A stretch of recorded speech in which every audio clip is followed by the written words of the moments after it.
Magandang umaga po sa inyong lahat. Welcome po sa Basilica Menor at Pambansang Dambana ni Jesus Nazareno. Dito po sa simbahan ng Quiapo. Kasama na rin po yung ating mga kababayan na nanonood live stream sa iba't ibang bahagi ng mundo. Pakibati nyo naman yung mga katabi ninyo ng good morning.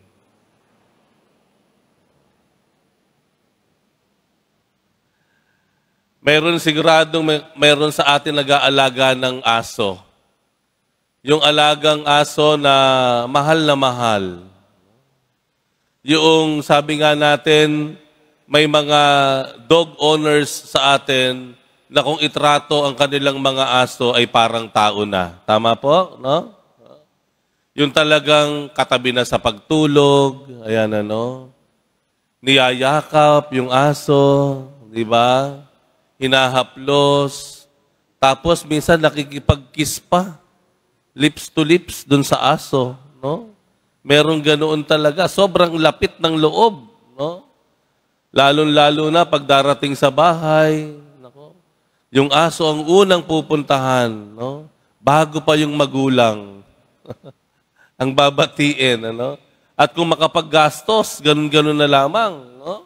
Mula sa mga bitamina, gamot, damit, accessory, may damit pa yung asong yan, mas mahal pa nga yung shampoo niyan kaysa sa shampoo mo, no? Talagang yung sweldo mo, inaalat mo na yung bahagi ng sweldo mo para sa alaga mong aso, no? Siguro po, kung ang Panginoon nabubuhay sa panahon na ito, ang magiging talinhaga na gagamitin niya ay ang tao at ang aso. Ngunit sa panahon ni Jesus, sa kanilang lugar, mas maraming tupa kaysa aso.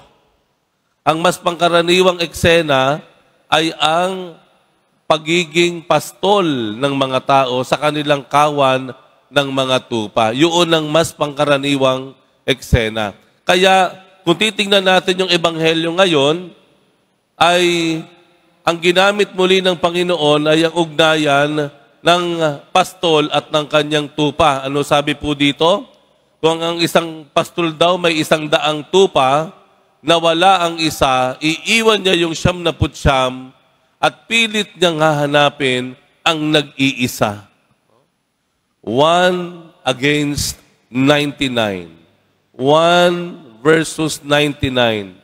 Ang pipiliin niyang hanapin, hindi yung 99 na hindi na nawawala, kung hindi yung isa na nawawala. Alam po ninyo, hindi po yan imposible sa panahon ni Jesus sa kanilang kultura. Dahil talaga namang ang tupa noon at ang pastol, napakalapit sa isa't isa. Marahil maikukumpara natin yan sa panahon ngayon sa amo at sa kanyang alagang aso.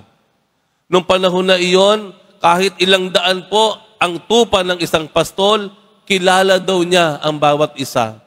Ang bawat katangian ng bawat isa. Sino ang maikli ang ang sungay, sino yung ang kulay ng balahibo ganito, makapal, manipes. Alam niya, pinapangalanan pa na yan. Meron nga isang kwento na yung dalawang pastol, pinagsama nila ang kanilang kawan, pinagsama lahat ng mga tupa nila sa iisang kulungan overnight. Kinaumagahan, tumayo yung isang pastol at siya tumawag sa kanyang mga tupa. At ang nangyari, yung mga tupa na nasa kanya, unti-unting humihiwalay. Unti-unting lumalabas doon sa kulungan. At yung hindi sa kanya, naiwan. Ganun po ang ugnayan ng dalawa. Bakit ito ang ginamit ng Panginoon? Dahil ipinapakita ng Panginoon ang pangangailangan nating laging dumepende sa Kanya. Na tayo laging manangan sa Diyos. At ipinapakita rin din po sa Ebanghelyo kung paano ang Diyos bilang pastol, ganun na lamang ang kanyang debosyon, ang kanyang pagmamalasakit, ang kanyang pagmamahal sa kanyang tupa. Bagamat siya ay Diyos, ganun na lamang ang kanyang pagmamalasakit sa atin bilang mga tao. Ganon ang ugnayan ng dalawa. Ganon tayo ituring ng Diyos. Naroroon ang kanyang debosyon, pagmamalasakit, paggalang, pagrespeto, pagpapahalaga sa atin. Bagamat napakalayo ng ating agwat, siya ay Diyos, tayo ay kanya lamang nilalang.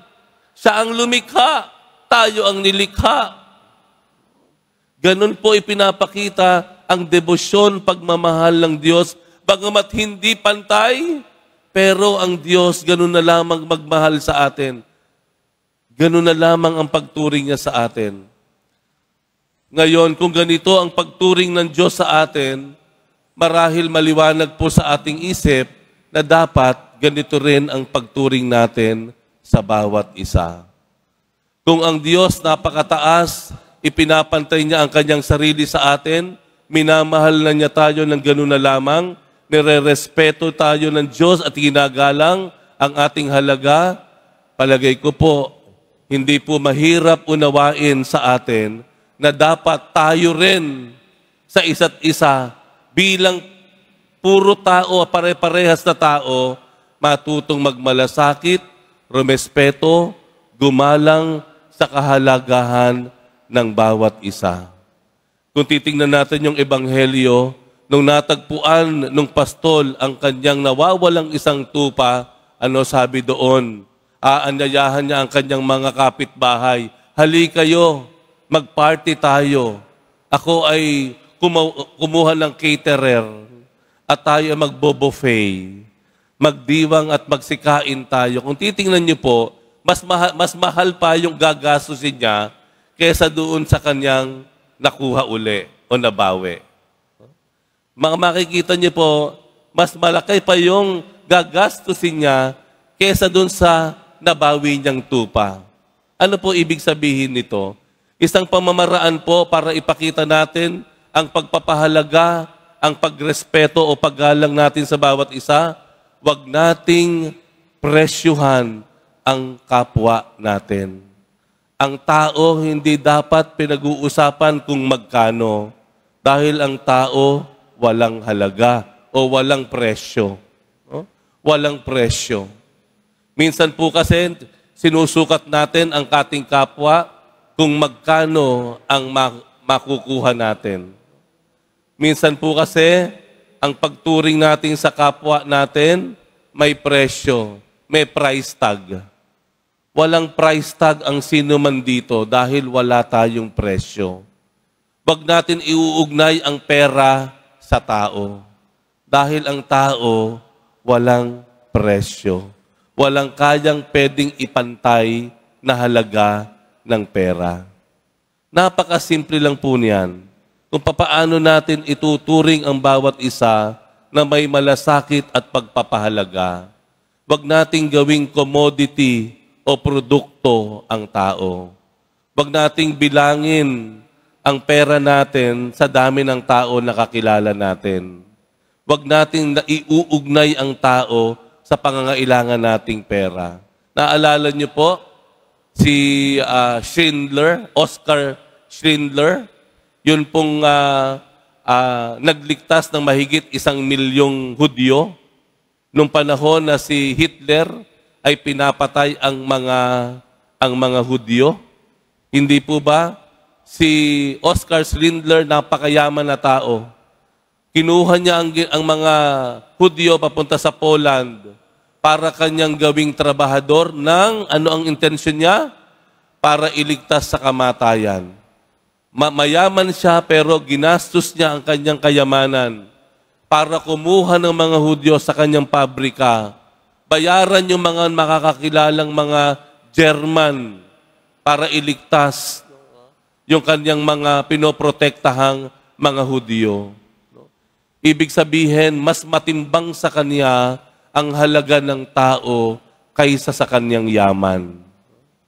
Yung mga may tindahan po dito, yung may mga tindahan negosyo, di po ba minsan o isang araw may lalapit sa karinderya mo, walang pera, nakita mo titingin-tingin, nakita mo mukhang gutom, ni hindi makalapit tinitingnan lang yung mga kumakain sa tindahan mo.